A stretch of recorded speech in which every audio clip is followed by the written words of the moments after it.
Trigger warning: grief, loss, marital issues, and emotional distress. I told my husband that we should get a divorce so he can marry his late wife's tombstone. I married my husband 10 years ago. Prior to our relationship, he had been married for 2 years to Elle. Sadly, she passed away because of ongoing health issues. I met my husband 5 years after her passing. At the beginning of our relationship, I had some issues with his romantic history. To put it bluntly, I was having trouble accepting my husband's past and that he did not stop loving his late wife, but was forced to do so. I went to therapy for a year to treat that, and I managed to overcome this issue. My husband knows this and was very supportive of me and the treatment. I now like to say that Elle and I would have been best friends. The issue: after 10 years of marriage, we have been having a lot of arguments derived from bad communication.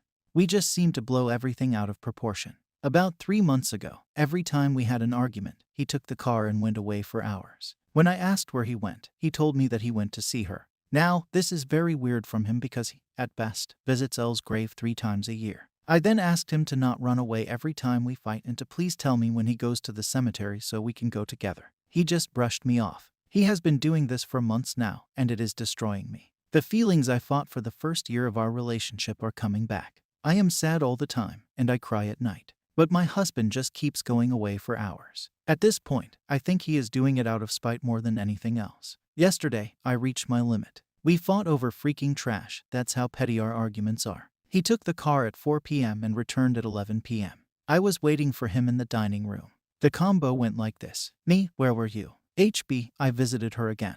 Me, I've told you multiple times about how your actions hurt me, and you continue to do them. HB, you can't stop me from going.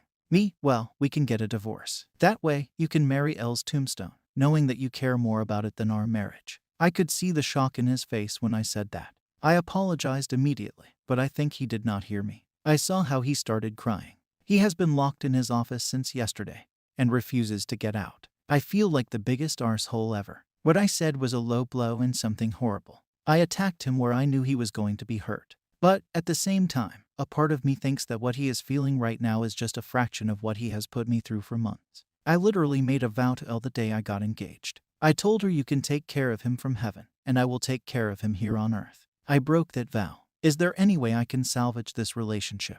Edit: a Redditor told me to put this in the post. 3 months ago, we found out that I was pregnant after 8 years of trying. He has been visibly stressed out and reactive since the discovery, even though we both wished for a baby. Update: hello, everyone. My previous post was locked and removed, but I still wanted to update everyone who kindly commented and left advice under the post. Before the update, I wanted to clarify something. I was only jealous of Elle in the first year of our relationship.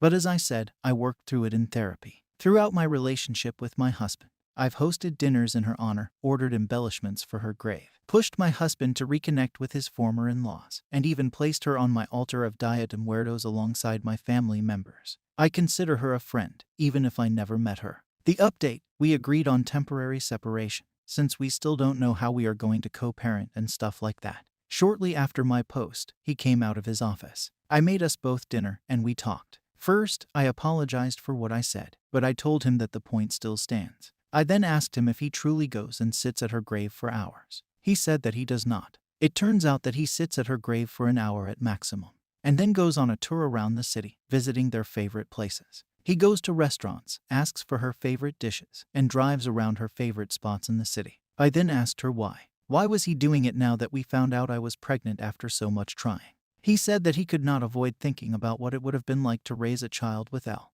and about how many things he missed experiencing with her. He did say that he did not regret our relationship, which makes it better, I guess. I also asked him if I had failed him in any way. Was I a bad wife or a bad friend? Did he fail to fulfill his needs? He said that I just wasn't her. Honestly, I think I'd rather have someone punch me than hear him tell me that. Finally, I asked him, when is he starting therapy? He responded very soon because he wanted to be a good father. I said, fine, because I don't want someone around my child who grieves an imaginary child and an imaginary life when he has a living and breathing family. That's all, I think. He moved out to his parents' house the same night. Her mother did call me to tell me that she and my Phil chewed him out for what he did.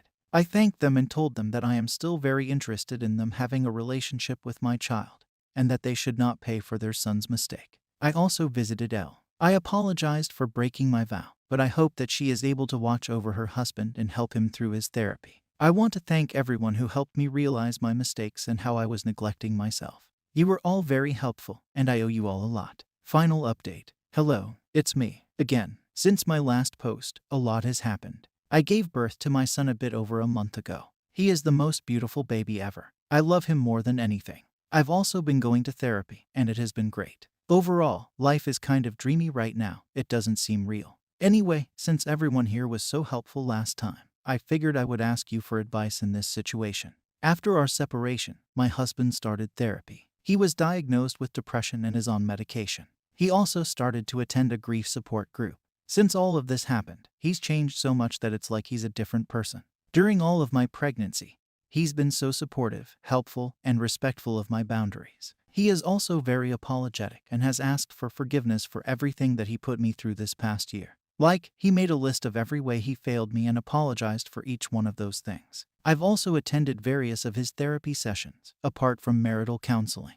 That helped me understand the immense grief he's been carrying, apart from his own mental health issues, and how all of it became exacerbated with the arrival of our baby. The last 3 months of my pregnancy were pretty bad. The doctor advised me to move as little as possible. My husband offered to be my live-in nurse, and I accepted. So we have been living together for the past 4 months. Of course, we don't sleep in the same room or anything like that. He's been so great with me. We've had so many amazing conversations, and we just work wonderfully together. I feel like I have regained my husband and that the person I married is here again. After putting the baby to sleep yesterday, we had a conversation. He told me that he thinks he is ready to rekindle our relationship and asked me for a second chance. He told me that he will do anything he can to be deserving of a second chance. I honestly don't know what to do. This past year, I watched him try to better himself and succeed at it. He's also been so kind to me and is great with our son.